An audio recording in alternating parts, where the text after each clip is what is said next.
A continuación, desde Guatemala, Pastor Julio Herrera. Congreso Internacional Alas de Sanidad, el legado de los hijos. El activador del receptor del bautismo en agua es la Santa Cena, que también es muerte y resurrección. Pero el bautismo en agua es una sola vez porque es el establecimiento del receptor de muerte y resurrección, la capacidad, cuando digo receptor me refiero a una capacidad que Dios nos da, en este caso para morir y resucitar, porque ese es un mandamiento que Jesús dice que recibió del Padre. Este mandamiento recibí del Padre, que ponga mi vida y que la pueda volver a tomar. Ok, pero entonces la Santa Cena es lo que activa ese receptor. Cada vez que usted participa de Santa Cena, está manteniendo activo el receptor de muerte y resurrección. Por eso es que nosotros en la Santa Cena venimos y tenemos la capacidad de poner un área de nuestra vida, algo que no está bien, lo ponemos y luego el Señor nos dice, ahora vuélvelo a tomar. Pero ahora ya de una manera distinta. ¿Me estoy dando a entender, hermano? Ok, solo para introducirme. Entonces, mire, la Santa Cena,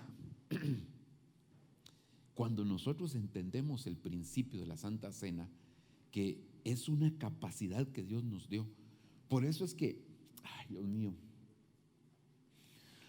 realmente hemos sido enseñados que el orden de los factores sí altera el producto.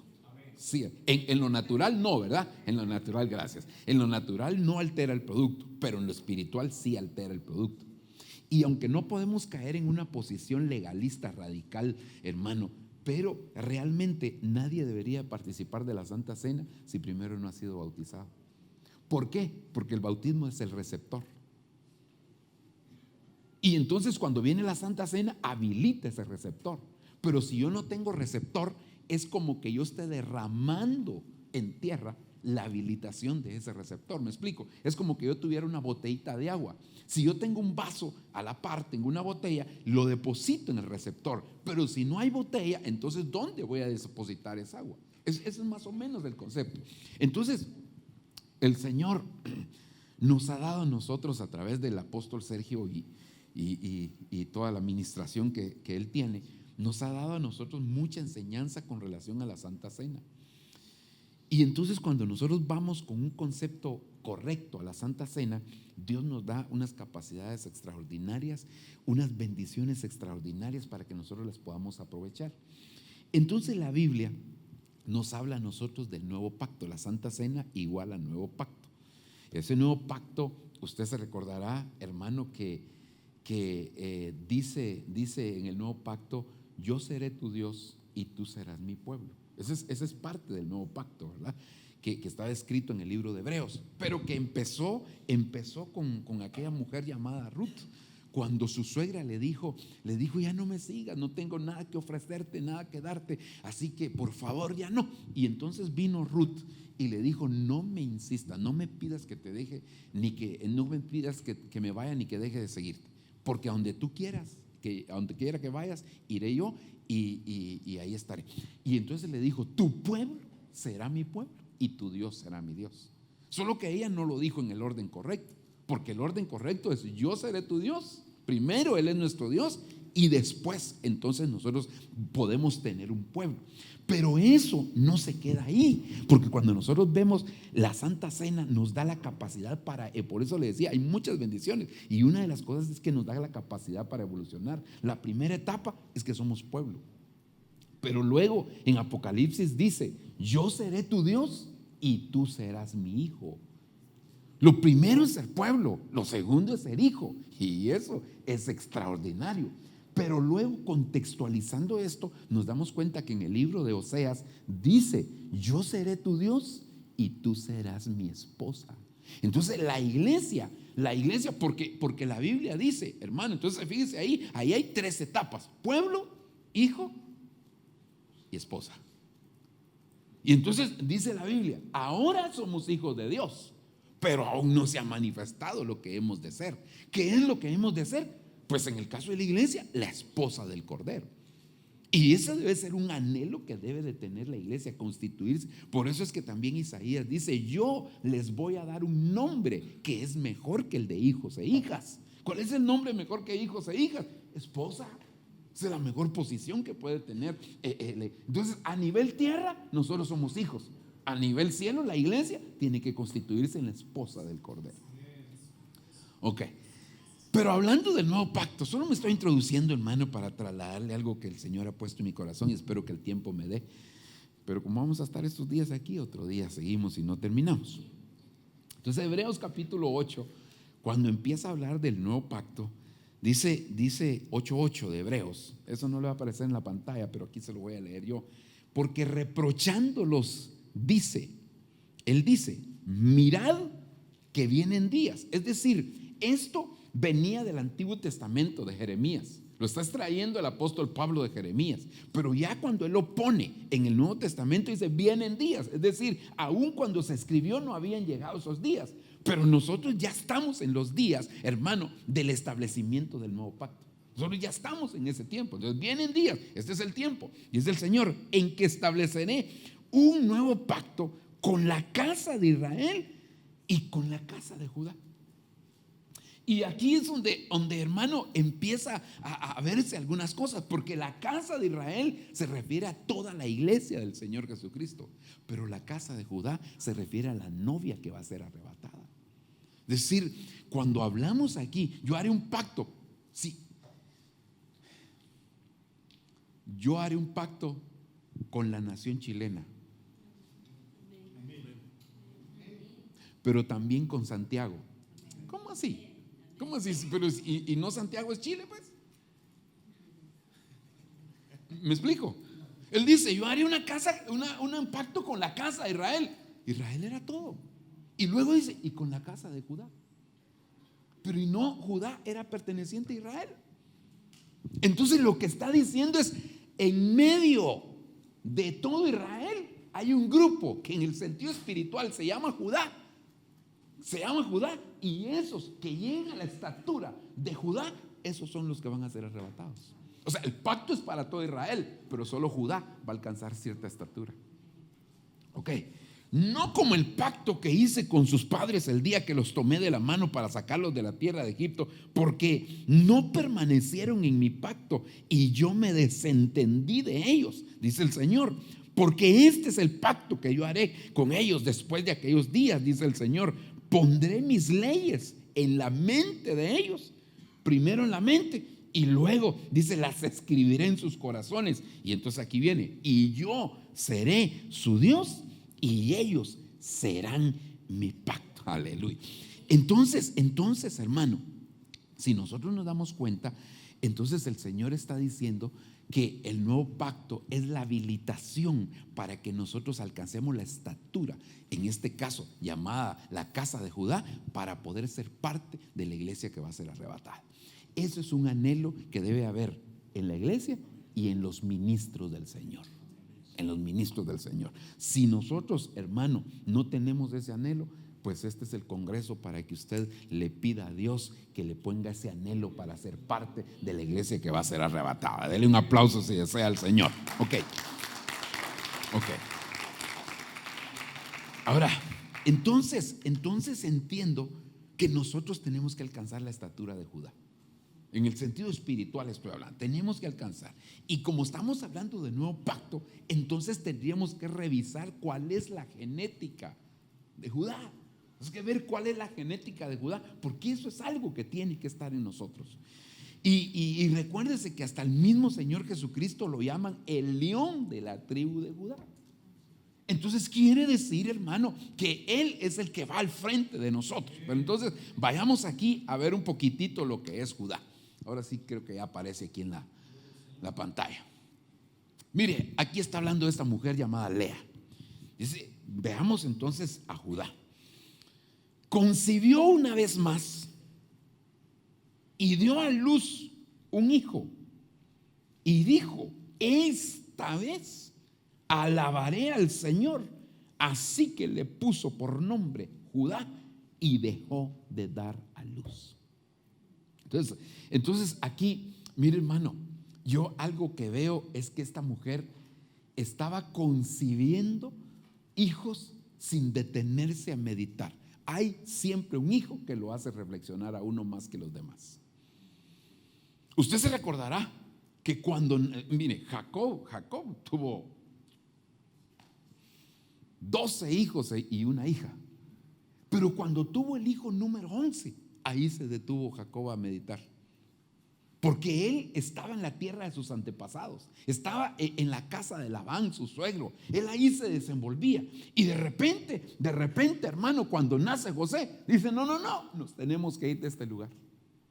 Hasta ahí se pone a reflexionar. Siempre hay un hijo que te hace reflexionar. Tal vez Chloe te hace reflexionar.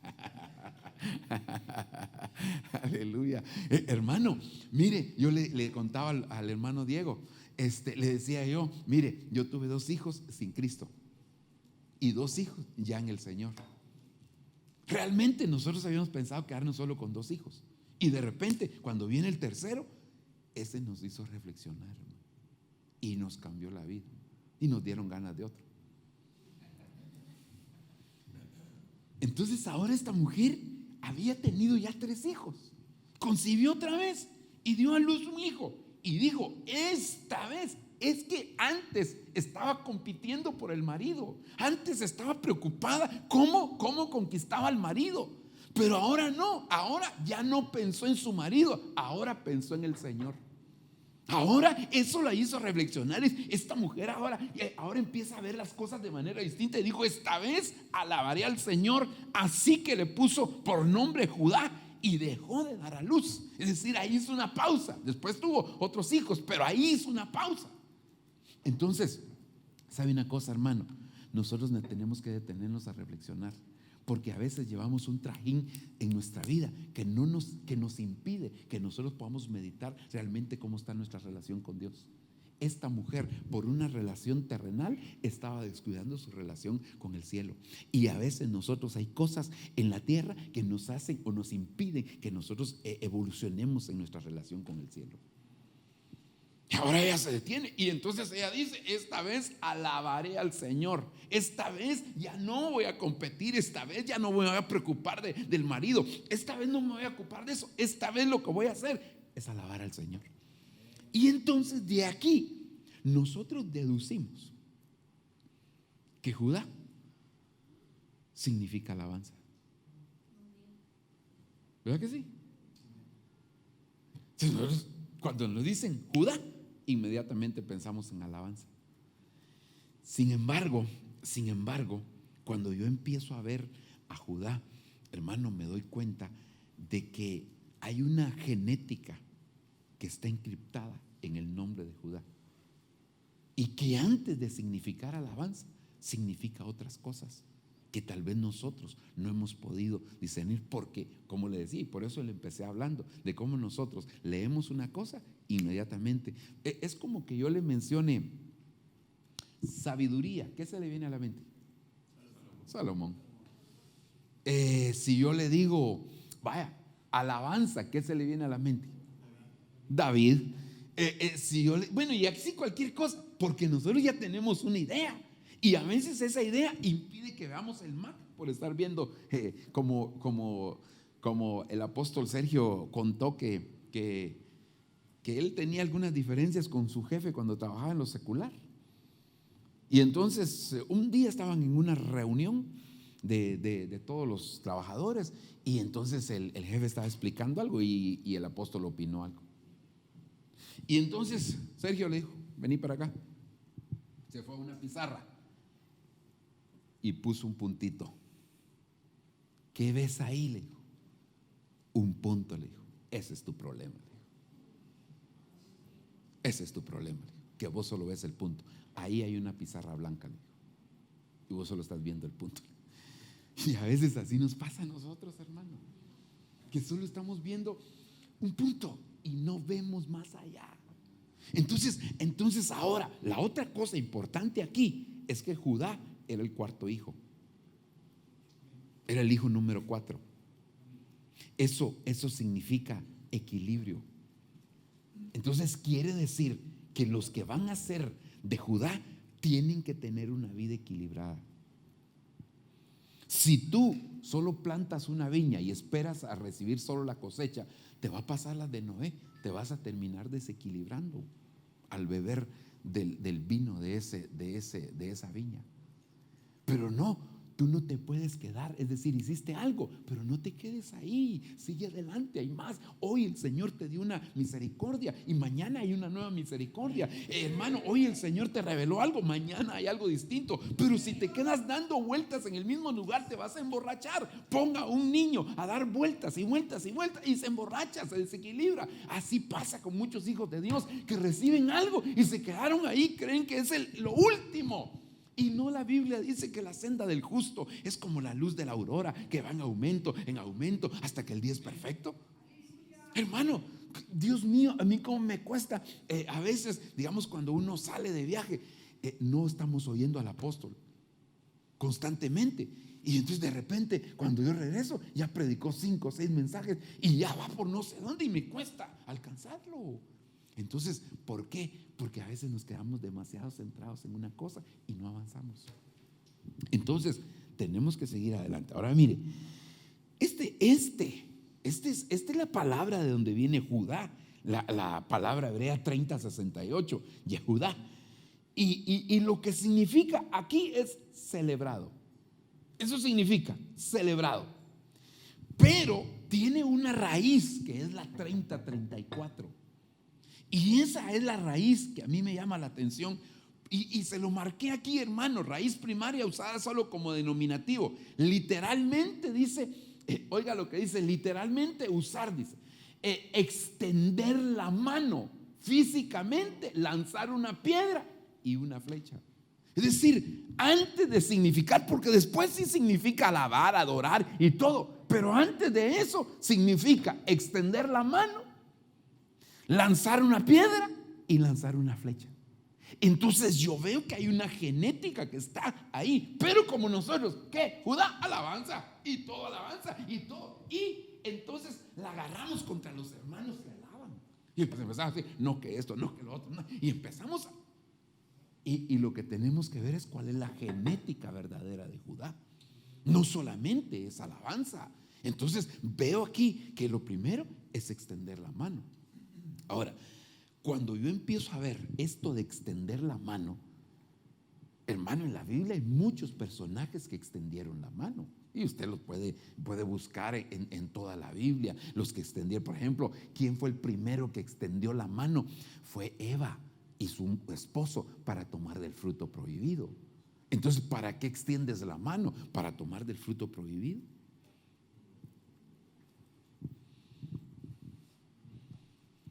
Por cierto, vale la aclaración que lo prohibido no siempre es malo. Y tenemos que hacer la diferencia entre lo prohibido y lo malo, porque a veces creemos que lo prohibido es malo. Yo siempre he creído que el árbol del conocimiento del bien y el mal era un árbol del cual el hombre iba a participar cuando llegara a cierta estatura. Es más o menos como el sexo. El sexo no es malo, ¿o sí? Pero a veces, ¿qué es lo que ha sucedido? Que les enseñamos a nuestros hijos diciendo es malo, y cuando lo prueban, dicen me engañaron, porque no es malo. Lo que hay que decirle es prohibido hasta que estés en la etapa de matrimonio. Eso es distinto, porque entonces él entiende que solamente le está reservado para un tiempo. Entonces eso es el árbol. Ok, pero esa fue la primera vez. El segundo que extendió la mano para hacer algo en la Biblia fue Noé. ¿Y para qué extendió la mano? Extendió la mano para que la paloma se posara otra vez en su mano y entonces meterla al arca. ¿Qué significa eso? Que nosotros debemos de extender la mano para traer al Espíritu Santo a nuestra vida y meterla en nuestra arca y que ahí permanezca el Espíritu Santo. El tercero solo estoy mencionando algunos ejemplos. El tercero que extendió la mano fue Abraham. Extendió su mano para decir: no tomaré nada de lo que no me pertenece, porque yo no necesito riquezas de afuera para ser rico. Ya soy rico porque tengo a Dios, por decirlo de esa manera. Entonces, bueno, y así podríamos hablar de muchos, pero yo no voy a hablar de ellos. Ahorita vamos a seguir. Ok.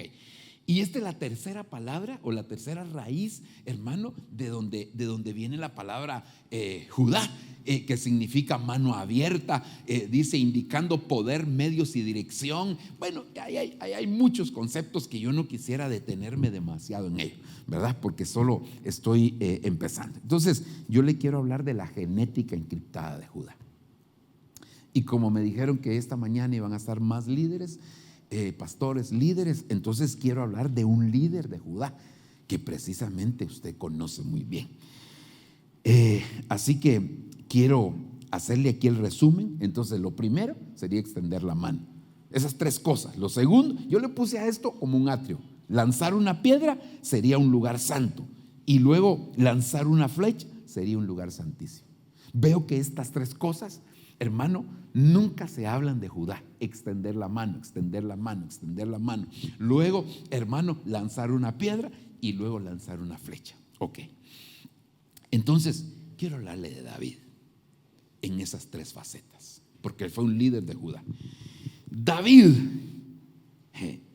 lo primero, hermano, lo primero, David,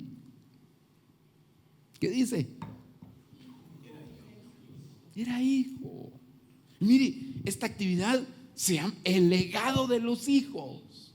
Esa es una de las bendiciones más grandes que nosotros tenemos en este año del renuevo. Saber que es el tiempo de los hijos. Pero entonces David era hijo del Efrateo. Entonces la primera etapa, no te quedes en calidad de pueblo. Por eso te empecé hablando del nuevo pacto. El nuevo pacto evoluciona. De pueblo tienes que pasar a hijo. De hijo tienes que pasar a esposa. Pero entonces tienes que transicionar a ser hijo. Amén. Uno no puede transicionar a ser hijo si no primero es oveja, hermano.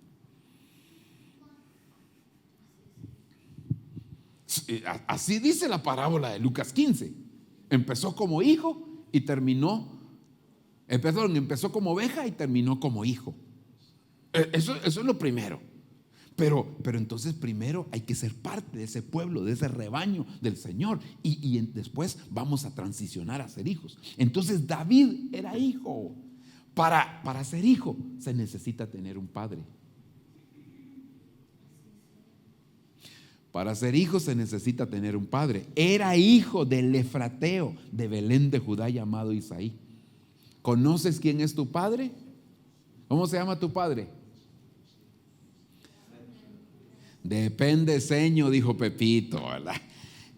Hermano, depende, porque si es en lo natural, no sé cómo se llamaba tu padre. Si es en la iglesia, pues no sé cómo se llama tu padre. En el caso mío, se llama Sergio Enríquez. En el caso tuyo, no sé. Pero es que el problema, ¿sabe cuál es? Que muchos tienen a su pastor como pastor y no lo tienen como padre.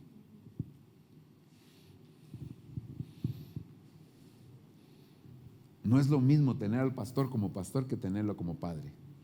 Porque en la parábola de Lucas, capítulo 15, habían 100 ovejas y había una perdida. Pero en hijos solo habían dos tipos: los que se van de casa y los que se quedan en casa. Entonces, cuando tú estás en calidad de oveja, eres uno de 100. Pero cuando estás en calidad de hijo, eres uno de 2. O estás en casa o estás fuera de casa. Uno de 2. Entonces no basta con asistir a la iglesia. Y es que esto también le da seguridad. Mire, le da seguridad a uno como padre saber que tiene hijos. ¿Sabe por qué? Porque al hijo uno lo cuadra. Y aunque proteste, aunque no esté de acuerdo, ahí está. Pero las ovejas pueden cambiar de redil en cualquier momento. ¿17 qué? 12. Perdón. Es que lo que pasa es que, como le contaba al pastor Estuardo, que se me extravió en un aeropuerto mi computadora, entonces solo traía esto, entonces tuve que pasarlo así a mano, porque, Dios mío, copiarlo no es igual aquí en el iPad. Bueno, pero ese no es el tema. Perdón si hay equivocación. Incluso puede ser que haya alguna equivocación porque los tuve que escribir todo. Ayer que venía de viaje, ahí lo escribí. Ok, 17, ¿qué dijiste? arreglémoslo de una vez.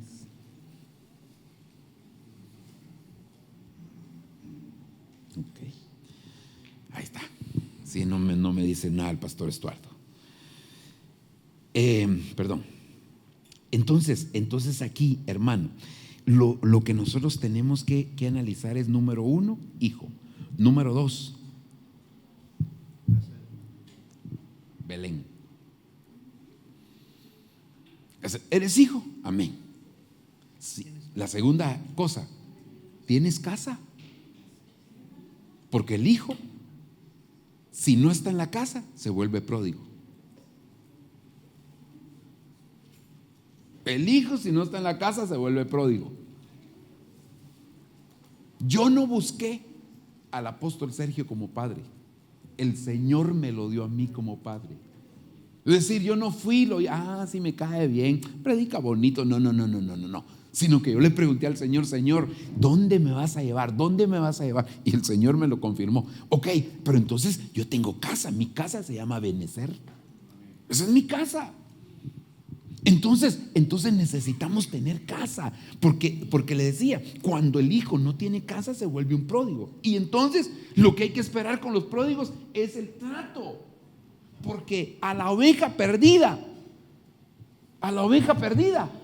la fueron a buscar. La moneda perdida la buscaron, pero al hijo perdido nadie lo buscó. La oveja perdida la buscaron afuera en el campo. La moneda perdida la buscaron adentro de la casa. Por eso es que nosotros no podemos transicionar de ovejas a hijos si no encontramos la moneda que se nos perdió adentro, es decir, el valor interno que perdimos. Y cuando encontramos ese valor interno, entonces podemos transicionar. Entonces el pródigo, cuando se dio cuenta en la casa, allá en la posilga, que en la casa del padre había abundancia de pan, quiso regresar. Entonces a los pródigos lo que hay que hacer es esperarlos. A las ovejas hay que ir a buscarlas. Amén. Entonces, porque los pródigos reconocen dónde está su casa. Los pródigos saben cuál es su casa y tarde o temprano regresan. Ok, de Belén de Judá, llamado Isaí. Y tenía 8 hijos. Isaí, en los días de Saúl, era ya viejo, avanzado en años entre los hombres. Otra cosa aquí importante, hermano: David era uno de 8. Tú eres uno de no sé cuántos. Y Dios tiene la oportunidad para todos. ¿Se recuerda cuando Samuel fue a escoger rey? Todos tuvieron la oportunidad. Todos se presentaron. Se presentaron 7. Al único que no le dieron la oportunidad fue el que Dios escogió. Lo que te quiero decir es, hermano, Dios no hace acepción de personas. Todos tienen la oportunidad, pero las personas con lo que hacen pueden optar a la elección de Dios. Por eso no seas del pueblo. Avanza como hijo, y como hijo ocúpate de ser el mejor, hombre.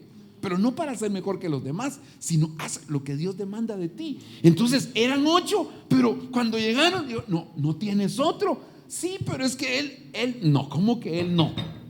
A él llámalo, porque él es el escogido, porque está haciendo lo que tiene que hacer. Los escogidos siempre los llaman de lo que están haciendo. Los otros se preocupan mucho de ver cómo impresionan para ver si los llaman. El que es elegido, no, él ya lo está haciendo. Los demás quieren empezar a hacer cuando los elijan, y Dios busca a los que ya están haciendo para elegirlos. Entonces, por eso fue que dice el apóstol Sergio, ¿verdad? Que él cuando el Señor lo llamó, le dijo, un día iba él en su vehículo hasta abajo, y entonces dice que le dijo, iba hablando con el Señor y le dijo: Señor, cuando tú me llames, yo voy a dejar mi trabajo secular. Y el Señor le dijo: cuando tú lo dejes, yo te voy a llamar.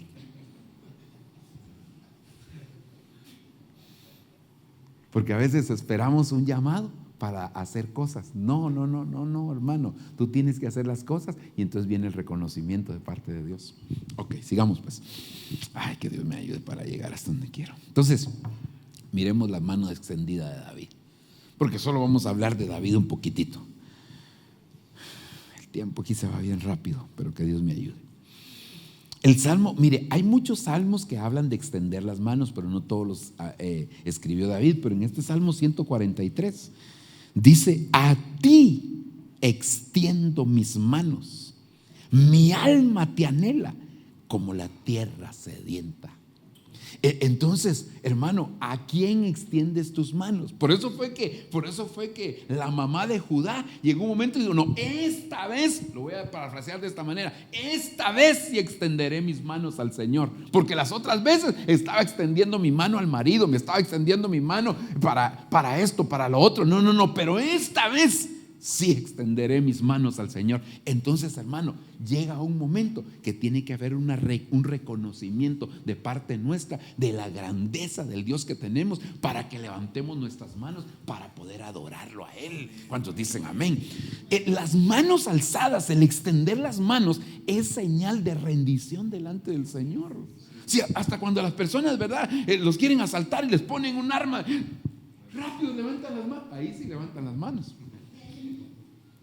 Y a veces en la iglesia, hermano, deberían los servidores tener un arma ahí, ¿verdad?, para que levanten las manos los hermanos, porque sería más fácil, ¿verdad? Pero no, ahora David dice: a ti extiendo. Y es que aquí David en este salmo está pasando una batalla.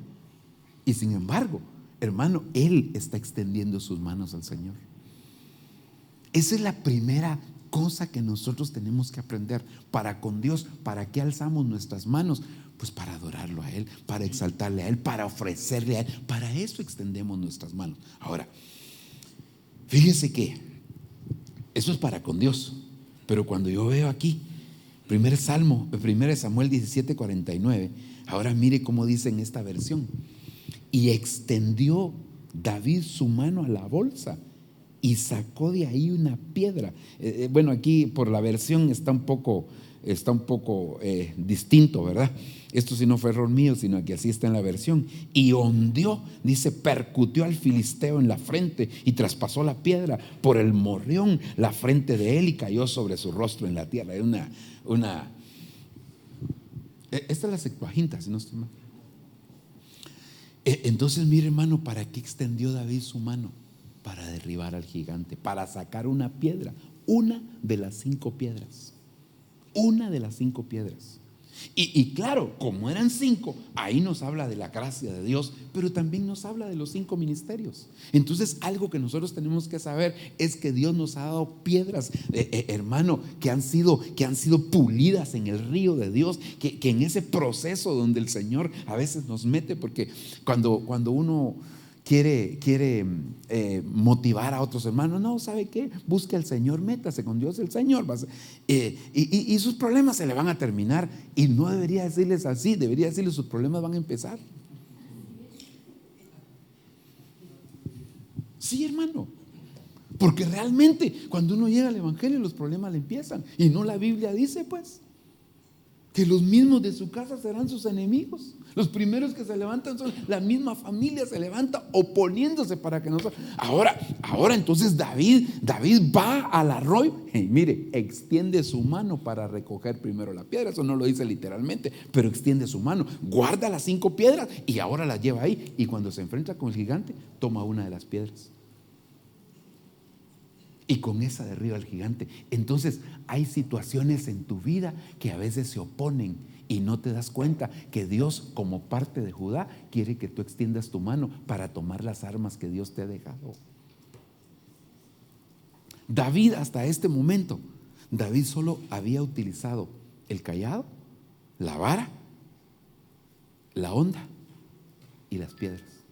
Por eso yo creo que cuando David peleaba contra osos y leones, aparte que lo hacía físicamente él cuerpo a cuerpo, pero también con la honda y con las piedras, él estaba acostumbrado a pelear. Ahora, entonces quiere decir que nosotros tenemos que extender, como parte de Judá, tenemos a mano cosas que no nos hemos dado cuenta. Por eso algunos les preguntan: ¿qué tienes en la mano? ¿O qué tienes en casa?, le dijeron a aquella viuda. Porque la solución la tienes cerca, pero no te has dado cuenta. Solo necesitas extender tu mano. Y esa es parte de Judá, extender tu mano para tomar las armas que Dios te ha dado para enfrentar cualquier situación. ¿Dice amén o no dice amén? Ok, pero mire, quiero avanzar un poquito más, porque si no me va a quedar demasiado aquí. Esto es impresionante, hermano. Y Samuel, pero primero Samuel 24:6, y dijo a sus hombres: el Señor me guarde de hacer tal cosa contra mi rey, el ungido del Señor, de extender contra él mi mano, porque él es el ungido del Señor. David dijo que Dios me guarde de extender mi mano, pero la había extendido ya y había cortado parte del borde del manto. Ahora, ¿no será que estamos extendiendo la mano para cortar el borde del manto de la autoridad? En la Biblia, cada vez que se menciona el borde del manto, siempre está relacionado con autoridad. Si usted mira el Salmo 133, hermano, habla de la cabeza y dice, y llega hasta el borde de las vestiduras. Lo más alto y lo más bajo representan autoridad. Lo más alto, la cabeza; lo más bajo, el borde del manto. Porque nadie puede llegar a lo más alto si no empieza por lo más bajo. La mujer que tocó el borde del manto del Señor empezó por abajo y terminó arriba, porque el que se humilla, Dios siempre lo exalta. Ella se acercó, tocó el borde del manto y dice, el Señor dijo: ¿quién? No dice así. ¿Ya leyó bien? ¿Quién me tocó el manto?, dijo el Señor.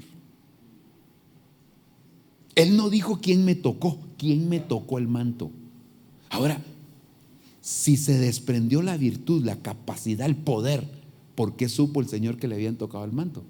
¿Por qué no dijo quién me tocó el pie? ¿Por qué no dijo quién me tocó la mano? No. ¿Quién? El Señor sintió que algo se desprendió, pero no porque le jalaban el manto, sino porque ella tocó y se desprendió el poder.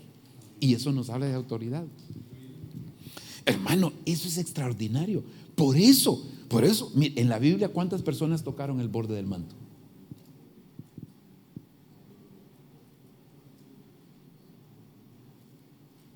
Pero dígame, hombre, no sea tímido. ¿Cuántas personas tocaron el borde del manto? ¿Ah?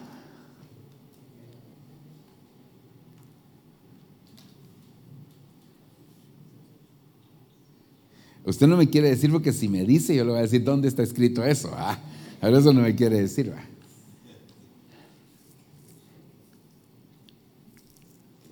¿Cuántas personas tocaron el borde del manto?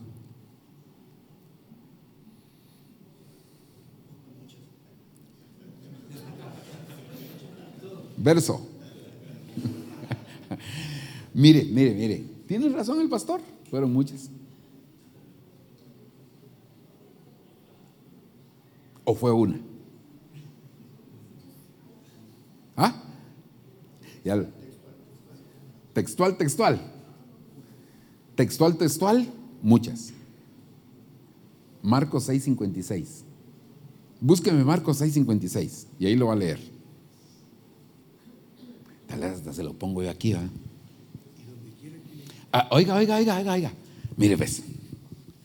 Y donde quiera que él entraba, en aldeas, ciudades o campos, ponían a los enfermos en las plazas y le rogaban que les permitiera tocar siquiera el borde de su manto, y todos los que lo tocaban quedaban curados. ¿Había leído ese verso?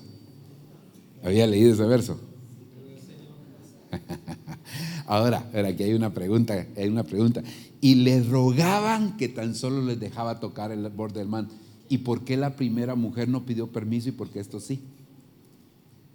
Porque esto le tenía. ¿Por qué le rogaban? ¿Por qué le decían: Señor, ¿me dejas tocar el borde de tu manto? Entonces, como el borde del manto en toda la Biblia, en el libro de Samuel, cuando Saúl arrancó el borde del manto, ¿se recuerda? Que se prendió del manto de Saúl y arrancó el borde del manto. Y así como se te prendió este borde del manto, así te quita el reino, autoridad. hermano, siempre está ligado con autoridad. Entonces viene Jesús y ahora llegan con él: ¿me permites tocar el borde de tu manto? Si tú no reconoces autoridad, de nada sirve que me lo toques. Pero a los que, y dice, y a los que se los permitió, fueron sanos. Entonces no todos se los permitió, porque no todos reconocían autoridad. Entonces ahora Saúl llega a hacer sus necesidades a esa cueva y David se acerca. Yo no sé por qué siempre que hablaba de que David se acerca, decía: y le cortó el borde del manto. Y David no tenía tijera, lo que tenía era espada. Y entonces le cortó la orilla del borde del manto. Cuando le cortó la orilla del borde, sintió que su espíritu se inquietó. Y dijo David: entonces dijo esto: Dios me guarde de extender mi mano contra el ungido. Ahora la pregunta es: ¿y no será que en algún momento le estamos cortando el borde del manto a la autoridad, aunque sea una orillita?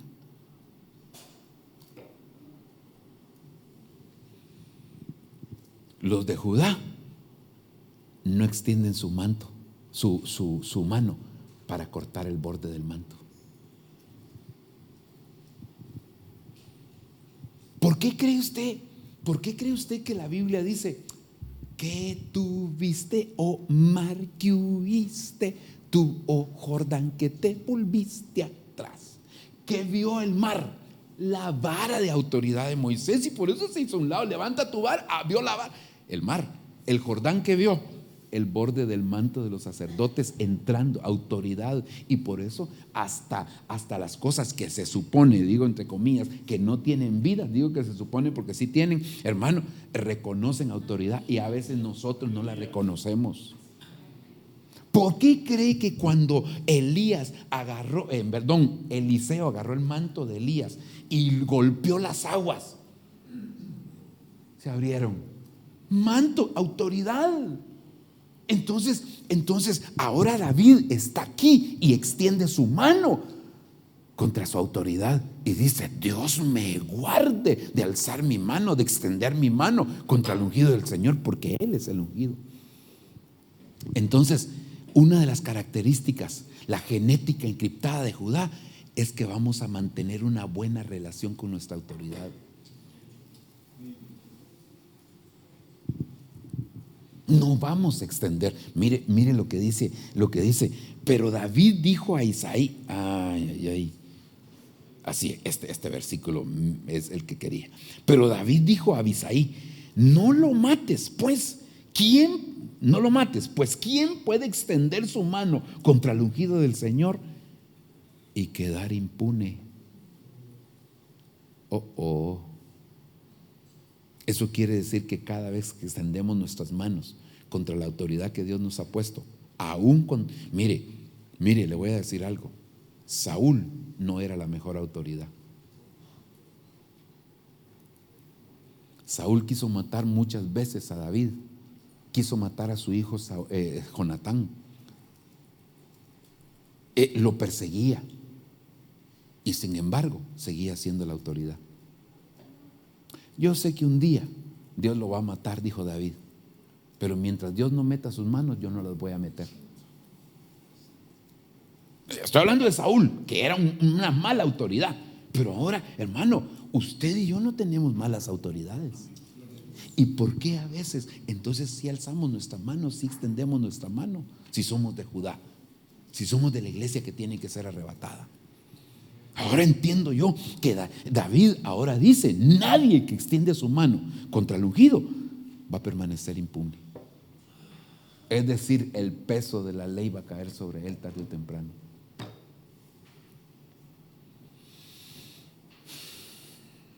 Que Dios nos ayude. Mire ahora ese. Y David le dijo: ¿cómo es? Porque un amalecita, usted sabe la historia. Saúl estaba a punto de morir y llamó a un amalecita y le dijo: mátame porque no quiero morir en las manos de los filisteos. Y él lo mató. Y él se quiso llegar a congraciar con David diciéndole: yo maté a tu enemigo, y ya estaba a punto y yo Y oiga lo que le dice David: ¿cómo es que no tuviste temor de extender tu mano para destruir al ungido del Señor? Hermano, ¿cuántas veces lo quiso matar? Y David dice: Él es el ungido del Señor.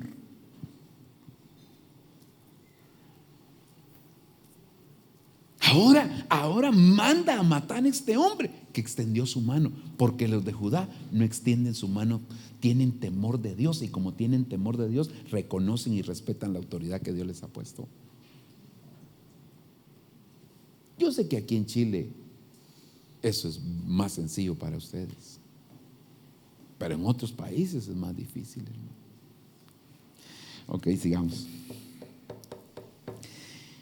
Ahora oiga este verso, hermano: el Señor pagará a cada uno conforme a su justicia y su fidelidad, pues el Señor te entregó hoy en mi mano, pero yo no quise extender mi mano contra el ungido del Señor. Esto fue cuando David y otro de sus valientes se metieron en el campamento enemigo, hermano, y llegaron hasta donde estaba Saúl y solo tomaron la lanza que estaba en su cabecera y se fueron. Y ya cuando estaba lejos David, entonces le empieza a gritar y le empieza a decir: yo no tengo nada contra ti, se lo estoy parafraseando, yo nunca me voy a levantar contra ti. Mira, aquí tengo tu lanza en tu mano y nadie de tus valientes te pudo defender. Pero entonces le dijo: el Señor pagará a cada uno conforme a su justicia y su fidelidad, pues el Señor te entregó hoy en mi mano, pero yo no quise extender. Es decir, aún el Señor te entregó en mi mano, pero yo no alcé mi mano. ¿Por qué? No extendí mi mano. ¿Por qué? Porque soy de Judá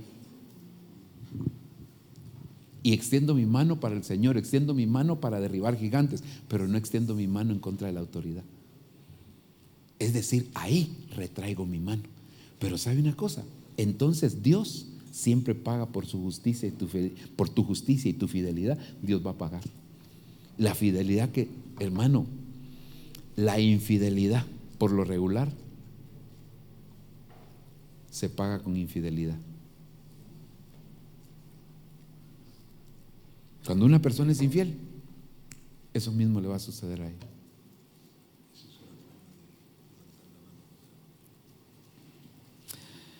Aleluya. Ok. Dejemos esto.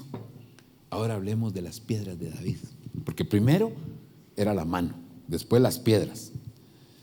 Aquí este versículo, mire, dice: y tomando su cayado en la mano, escogió del arroyo 5. Esto ya se lo leí, así que porque estaba íntimamente ligado con el anterior. Escogió 5 piedras lisas y las puso en el saco de pastor que traía en el zurrón, y con la honda en la mano se acercó al filisteo. Bueno, aquí hay algo bien importante: que Dios no les da saco de pastor a todos.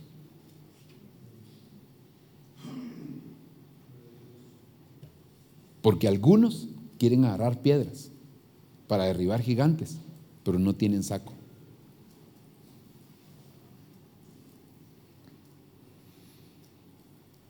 Si ya te dieron saco, ya tienes donde guardar las piedras. Si no, no te metas. Porque algunos se meten a querer derribar gigantes. Yo me doy cuenta que hay gente: vamos a ir a orar al monte, no sé qué. ¿Y quién te mandó? ¿Ya tienes saco? Que vamos a hacer guerra espiritual. Y ya te dieron la orden. Porque cuando te dan el saco, te dan la orden. Pero mientras no te dan el saco. Entonces David iba a recoger piedras porque él ya tenía un saco. Pero si no tienes saco, ¿qué estás haciendo? Mejor agarra la onda. Ok. Y las puso en el saco que traía en el zurrón, y con la honda en la mano se acercó al filisteo. Ok. Esas son las 5 piedras. Pero mire pues, David metió la mano en el saco, en su saco, sacó de él una piedra, la lanzó con la honda y hirió al filisteo. Ok, esto ya lo platicamos, voy a pasar. Aquí, piedras de David. Así pues David y sus hombres siguieron su camino, y Simei iba por el lado del monte paralelo a él, y mientras iba lo maldecía, tiraba piedras y le arrojaba piedras y le arrojaba polvo. Óigame, ¿cómo se miraría? ¿Cómo se llama el presidente de Chile? ¿Ah? Piñera, sí, Sebastián Piñera. Ok, Imagínense que sale a una caminata y empieza alguien a apedrearlo. ¿Qué pasaría? Lo arrestan. Iba al rey y este hombre le empieza a maldecir, a esparcir polvo y le tiraba piedras. Y cuando lo querían matar, David dijo: no. No sea que esas piedras de maldición de él, Dios le haya dicho que lo haga. Pero si Dios lo hizo, esas piedras se van a convertir en bendición. Óigame, hermano, si no puedes soportar una apedreada, estoy hablando en el sentido espiritual, ¿va? Porque literal no la aguantaría nadie. Si no puedes soportar la apedreada de los demás, ¿cómo te van a poner como autoridad? ¿Cómo te van a poner como líder si no sabes, hermano, soportar la apedreada de los demás? Y cuando soportas, entiendes que Dios lo está permitiendo, porque Dios esas piedras después las va a convertir en bendición para tu vida. Es decir, si no soportas las críticas de los demás. Por eso, hermano, uno rápido, como líder, rápido empieza a distinguir quiénes son los que empiezan a descollar. Hermano, para ponerlos en el liderazgo, porque son aquellos que no se meten juntamente con el pueblo directamente, sino que sí están con ellos, pero los están ayudando, porque no se hacen parte del problema, sino parte de una solución. Y a veces, hermano, nosotros no nos damos cuenta que es Dios el que está permitiendo ciertas cosas. ¿Por qué te critican? ¿Por qué te juzgan? Sacas tu comentario en las redes sociales y te tiran 2, 3 y te pones a defenderte. Cállate, hombre. ¿No será que las piedras Dios las está convirtiendo en bendición cuando tú aprendes a callar y a decir: déjalo, porque si Dios lo mandó, esas piedras esas maldiciones se van a convertir en bendiciones para mí? Entonces, no te justifiques ante los demás si tú tienes quien te defienda. Si Él te puso, Él te va a defender. Él es mi siervo, yo lo sostendré. Hermano, Él te va a sostener en medio de cualquier circunstancia. ¿Cuántos dan gloria a Dios? Aleluya. Ok, sigamos. Perdone que vaya tan rápido, que me dan ganas de quedarme en cada uno de estos. Estoy hablando de las piedras de David. Mire pues, segundo libro de Samuel 12:29.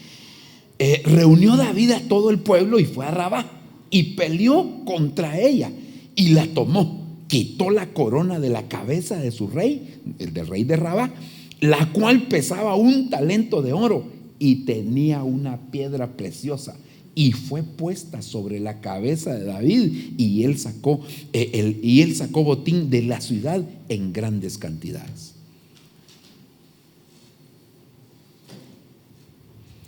Mire, ¿cuántos les gusta ser coronados? ¿Ah? ¿A cuántos les gusta es decir, reconocimiento, pues? ¿Cómo te sientes el día que dicen fulano de tal hizo tal cosa y te sientes así? Bien. Pero sabe, Rabá significa grande, y eso nos habla de orgullo. David primero conquistó Rabá y después le pusieron la corona. Eso quiere decir, hay que conquistar el orgullo para que venga el reconocimiento de parte de Dios. Y es que, hermano, aquí tenemos que ser sinceros. Todos de una o de otra manera tenemos algo de orgullo. No dije usted, dije todos tenemos. ¿Cuántos dan gloria a Dios?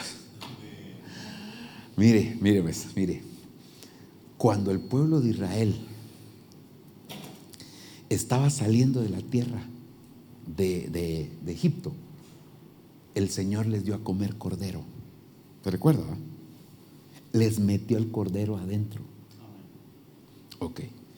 Cuando Jesús se manifiesta, Él viene en calidad de cordero. Y una de las primeras cosas que dice es: aprended de mí. Manso.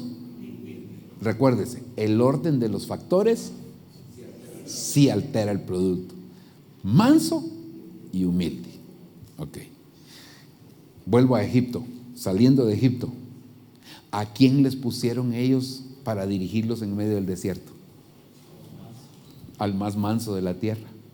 ¿Por qué? Porque la mansedumbre es la característica que te ayuda en medio de las pruebas, en medio del desierto, hermano, a entender que hay un propósito de Dios sin estar protestando ni renegando. Pero luego tenían que aprender la humildad. Y la humildad es la característica, la capacidad para poder permanecer sin que te sientas el mejor. Cuando Dios te mete a Canaán, te mete a la abundancia. Porque no todo el tiempo vas a estar en el desierto. El tiempo de entrar a Canaán. Pero ¿a quién le pusieron en Canaán? ¿A quién le pusieron? A Josué. Hermano, Josué fue el que dijo: yo y mi casa serviremos. Y nadie puede servir si no tiene humildad. Entonces les pusieron al principio a un hombre manso para pasar el desierto sin protestar.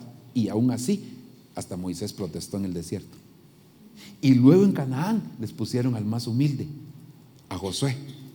¿Por qué? Porque ahí tenían que permanecer tranquilos, porque Dios los estaba introduciendo a la vida de abundancia. Entonces, hermano, tenemos que aprender, porque si no aprendes la mansedumbre y la humildad, cuando Dios te prospere, eso te va a terminar afectando y te va a echar a perder. Ahora viene David y conquista Rabá, y luego entonces lo coronan con esa corona que tenía una piedra preciosa. Entonces, para que tú seas coronado, primero tienes que conquistar ese problema de altivez y orgullo que a veces tenemos, hermano. ¿Dice amén o no dice amén? Bueno, voy a terminar. Ahorita voy a terminar con este versículo. Todavía me falta, pero mire las piedras de David. Y dio órdenes David de reunir a los extranjeros que estaban en la tierra de Israel, y designó canteros para labrar piedras para edificar la casa de Dios. Los canteros son los ministros, las piedras es la iglesia, porque la Biblia dice: vosotros sois piedras vivas. Ahora, pero hay que labrarlas. Es decir, que tú vienes como materia prima y hay que empezar a trabajar esas piedras. El cantero utiliza a veces cincel, a veces martillo, para poder labrar las piedras y que puedan encajar precisamente. Entonces viene el cantero, llamado pastor, evangelista, profeta, maestro, apóstol, hermano, cualquiera de los cinco. Viene el cantero y dice: aquí hay materia prima. Al cuartito, a la cantería, ahí lo vamos a empezar a trabajar. Y cuando te empiezan a trabajar, a veces no te gusta.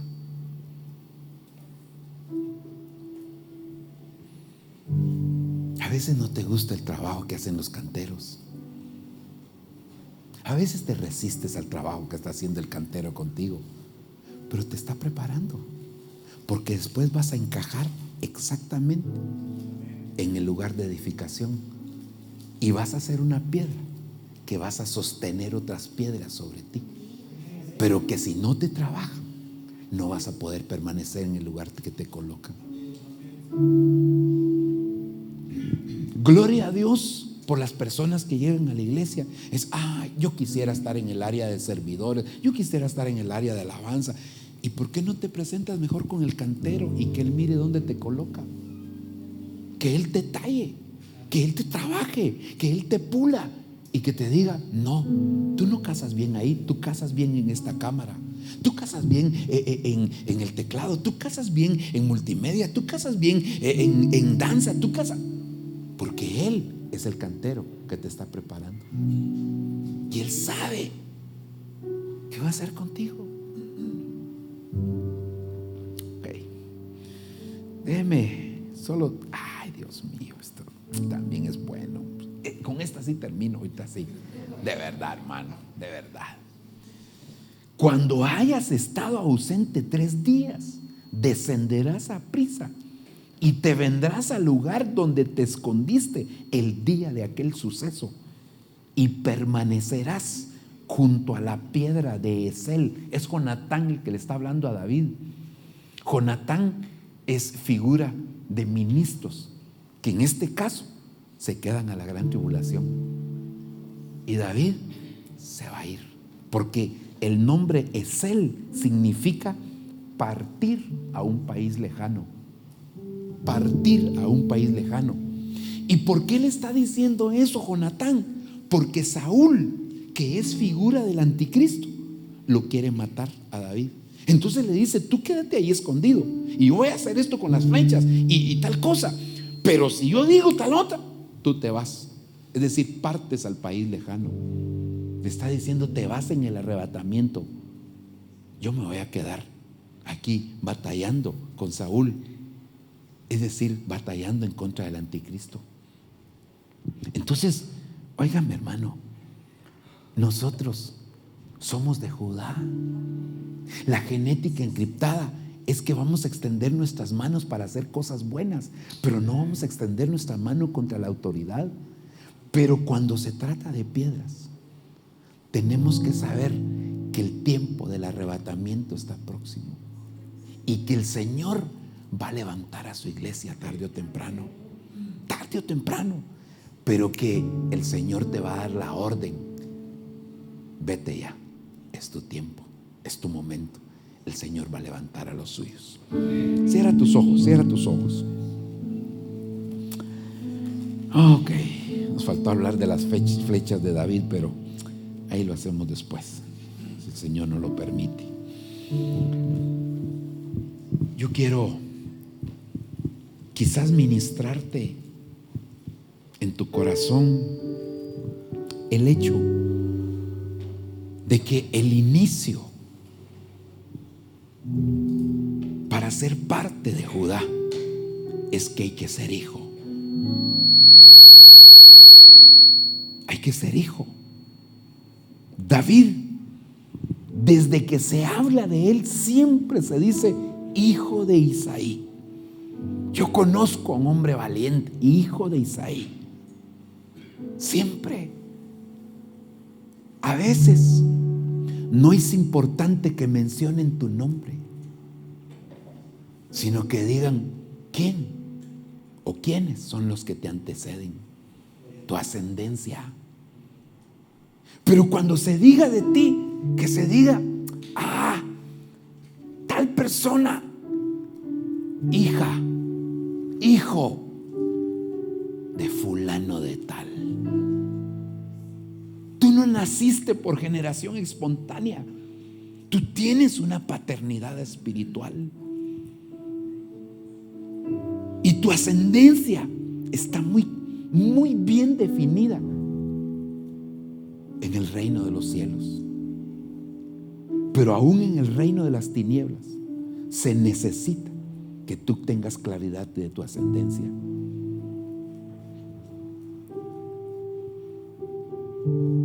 Este congreso es una oportunidad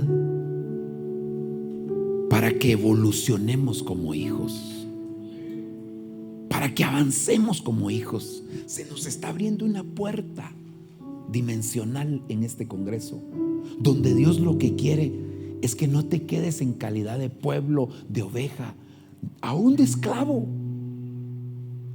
sino que avances y que se diga de ti: él es hijo de Isaí, como se decía de David, de Belén de Judá. Él tiene una casa. Él no se representa a sí mismo, porque él, aún en el lugar santísimo, hay una vara que lo está representando a él. Es la vara de la autoridad, es la vara de aquellos hermanos que te cubren a ti. Entonces el Señor está esta mañana, con esta apertura de este evento, te está diciendo: hijo, la puerta está abierta. Entra, no te quedes ahí. El pródigo, cuando regresó a la casa, el padre nunca lo trató sino solamente como hijo. La puerta está abierta. A veces por cosas que hacemos, a veces por equívocos, por tropiezos, creemos que el Padre ya no nos va a tomar como hijos. Pero aquella moneda que se perdió, aunque hubiera estado desgastada, maltratada, el día que esa moneda fue encontrada, sin importar cómo estaba, tenía el mismo valor. Y eso es lo que sucede contigo, que tú tienes el mismo valor que como cuando el Padre te creó. Quizás el pecado, quizás esos obstáculos, esos tropiezos, esas debilidades hacen que perdamos conciencia de lo que somos, de nuestra verdadera identidad. Pero ahora cuando vienes al Padre, el Padre te abraza, te besa, te pone vestido nuevo, calzado nuevo, te pone un anillo para que recuperes tu identidad y que sepas que ahí estaba el vestido, el anillo, el calzado esperando por ti. Y hay una fiesta que también tú la tienes en pausa hasta que tú decides entrar por esa puerta y decirle: Padre, yo no quiero estar en calidad de pródigo fuera de casa. Yo siempre tengo una casa y quiero permanecer en ella. Padre, en el nombre de Jesús, gracias por la bendición de ser tus hijos. Afirma por tu Espíritu Santo nuestra identidad como hijos. Establece en nuestro corazón esa identidad. Que tengamos, Señor, claro, Dios mío, el hecho de que tú, Señor, nos has llamado a ser tus hijos. Pero es un llamado que necesitamos avanzar. Ayúdanos por tu Espíritu Santo. Enséñanos tú en este caminar, en esta senda. Padre, por favor, aquí estamos delante de ti. Dios mío, auxilia a cada uno de los que estamos aquí, porque necesitados estamos, Señor, de tener claridad en nuestra identidad como hijos tuyos. Señor, somos de la tribu de Judá, pertenecemos a los que han de ser arrebatados, pertenecemos a aquellos, Señor, que un día vamos a ser llevados a tu misma presencia. Señor, tenemos casa y somos hijos. Señor, por favor, Dios mío, fortalece en nosotros la identidad. En el nombre de Jesús te lo estamos suplicando, te lo estamos pidiendo, papaito. Ten misericordia, ten misericordia. Avanza, evoluciona, no te quedes donde estás. La puerta está abierta. La puerta el Señor la ha abierto para que tú entres a la casa y te sientas cómodo. Los hijos se sienten cómodos en la casa del Padre. Los hijos no sienten ni inconformidad ni incomodidad en la casa del Padre. Los hijos se sienten realizados en la casa del Padre. Sienten su ambiente, su hábitat en la casa del Padre. Dios, en el nombre de Jesús, por favor, Dios mío, ten misericordia. Ten misericordia. Aquí estamos, papito, como hijos tuyos, necesitados cada día de oírte, de escucharte, necesitados, Señor, de estar, Señor, en cercanía contigo. Por favor, Padre, auxílianos, bendícenos. Esta mañana, elimina de tu mente toda duda de que tú no eres hijo de Dios. Quita toda duda, arranca de tu mente toda duda. No importa lo que has pasado, lo que has vivido, tú sigues siendo su hijo. No importa, hermana, lo que has pasado y vivido, tú sigues siendo su hija. Tú sigues siendo hija de Él. Él no te ha abandonado, no te ha dejado solo. Momentos de dificultad donde tú y yo necesitamos quizás la cercanía, una palabra de aliento, pero seguimos siendo hijos de Dios. Las pruebas identifican la necesidad de ser formados, pero seguimos siendo hijos de Dios. Nunca te ha desechado, nunca te ha desamparado. Como dijo a Josué, como estuve con Moisés, mi siervo, estaré contigo. No te dejaré, no te desampararé. Como hijos de Él, nunca hemos sido desamparados.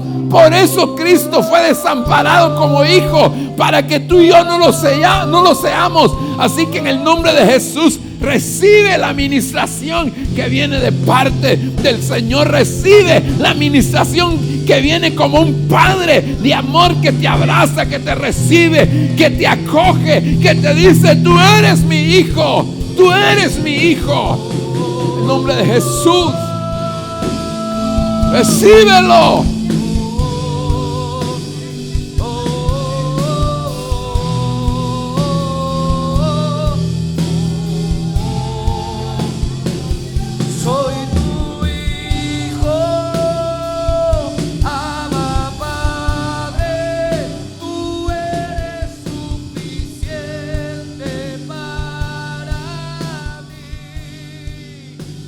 Congreso Internacional Alas de Sanidad, el legado de los hijos.